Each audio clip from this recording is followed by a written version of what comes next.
नमस्कार, कशिश न्यूज का digital page देख रहे हैं आप। आपके साथ मैं हूं वैद्य रितिका गौतम। तो देखिए, हर बार की तरह इस बार भी हम बहुत ही महत्वपूर्ण विषय के साथ आप सभी के साथ जुड़े हैं। BPSC TRE 3। देखिए, लगातार ये जो एग्जाम है वो हमेशा अभ्यर्थियों के बीच चर्चा का विषय रहा है। बिहार राज्य की बात करें तो, क्योंकि इसको अगर हम शुरू से जानेंगे तो देखिए, बीपीएससी टीआरई 3 की परीक्षा ली गई, परिणाम भी निकाल लिया गया।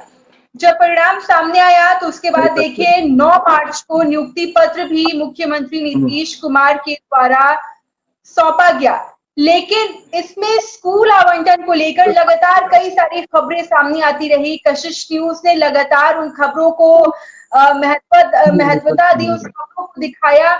लेकिन अब देखिए, इसमें बड़ा अपडेट ये सामने आया है कि इसी चीज को लेकर एक लेटर भी जारी किया गया है बिहार सरकार के द्वारा। क्या कुछ है उस लेटर में, हम सीधे चलेंगे अपने सहयोगी प्रीतम पांडे के पास जो हमारे साथ लाइव जुड़े हुए हैं। प्रीतम, लेटर जारी किया गया है, मैं चाहूंगी आप हमारे तमाम व्यूअर्स को बताएं कि आखिर इस लेटर में है क्या। हाँ जी, बिल्कुल रितिका, आपने सही कहा। ये एक लेटर जारी किया गया है। प्राथमिक शिक्षा विभाग की निदेशक है, बिल्कुल नई निदेशक है साहिला साहिला मैम ने एक लेटर जारी किया है। और लेटर का सारांश ये है कि जैसे कि हम लोग पिछले कुछ दिनों से लगातार टीआरई 3 को लेकर खबर चला रहे हैं और अपने अपने अलग अलग प्लेटफॉर्म पे इसकी चर्चा कर रहे हैं। तो लेटर जारी किया गया है प्राथमिक शिक्षा विभाग की तरफ से। उस लेटर में ये है कि टीआरई 3 की काउंसलिंग दो बार हो चुकी है। यानी वैसे अभ्यर्थी जो टीआरई 1 की टीआरई 3 की काउंसलिंग में अब तक छूट चुके हैं, या फिर वैसे अभ्यर्थी जिनकी काउंसलिंग अपूर्ण हुई है, ऐसे लोगों को शिक्षा विभाग की तरफ से एक बार फिर से मौका दिया गया है।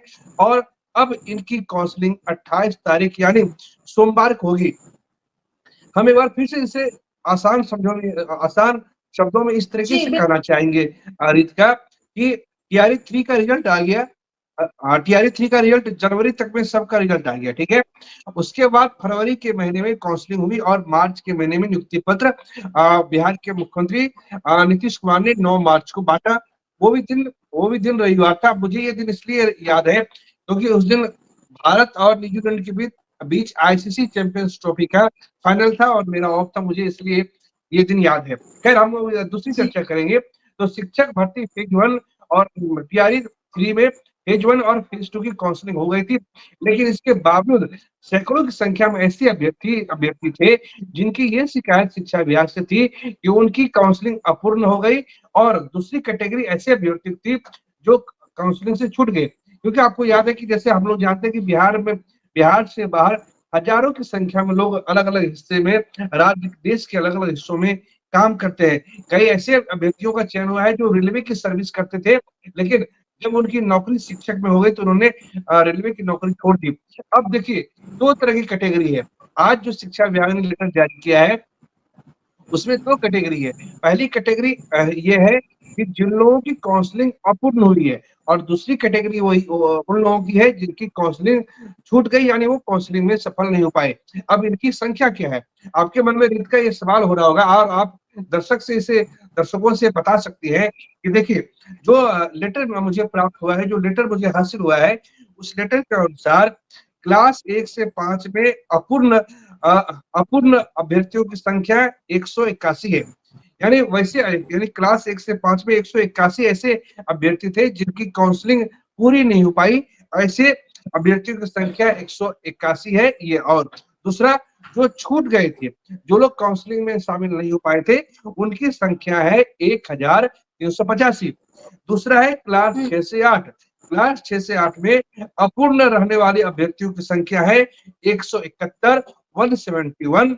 और काउंसलिंग में अनुपस्थित गैर हाजिर रहने वाले अभ्यर्थियों की संख्या है 3351। इसी तरीके से क्लास 9 से 10 में अपूर्ण रहने वाले अभ्यर्थियों की संख्या है 148। और काउंसलिंग के दौरान छूटे हुए अभ्यर्थियों की संख्या यानी गैर हाजिर रहने वाले अभ्यर्थियों की संख्या है 1310।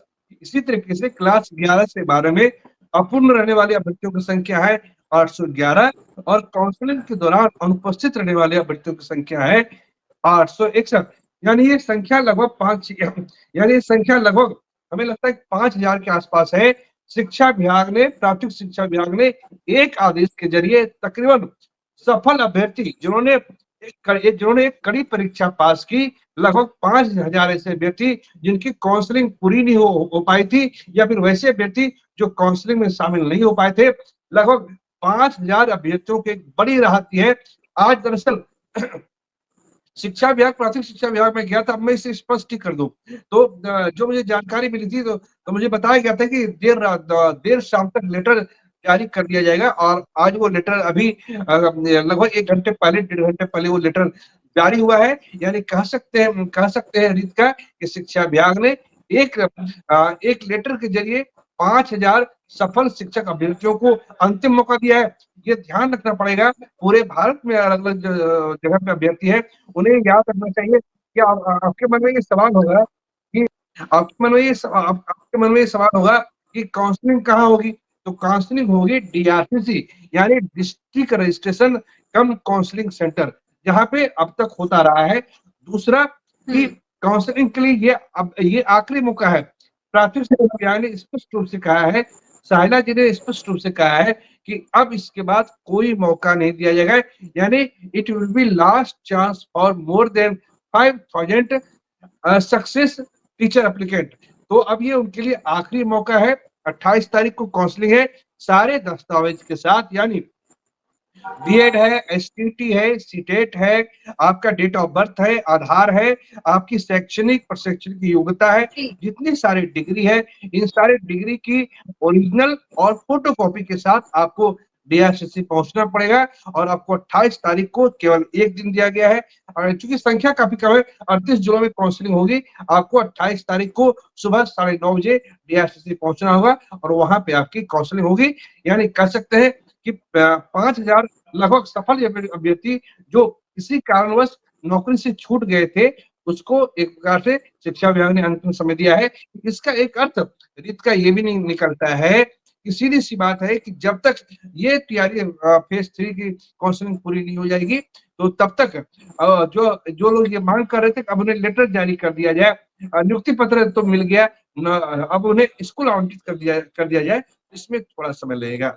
जी रीत, ओवर टू यू। आप पूछ सकती हैं सवाल। जी बिल्कुल, जी बिल्कुल प्रीतम, कुल मिला के कह सकते हैं कि ये जो खबर आपने दी है वो बेहद ही रीत का राहत भरी खबर है उन अभ्यर्थियों के लिए जो लंबे वक्त से इंतजार कर रहे थे। अब इसके लिए लेटर भी जारी कर दिया गया है, और हमारे सहयोगी प्रीतम ने देखिए पॉइंट बाय पॉइंट सभी चीजों को अब तक समझाया है, किस तरीके से काउंसलिंग होगा, क्या क्या डॉक्यूमेंट्स चाहिए होंगे जिसे लेकर आप जाएंगे।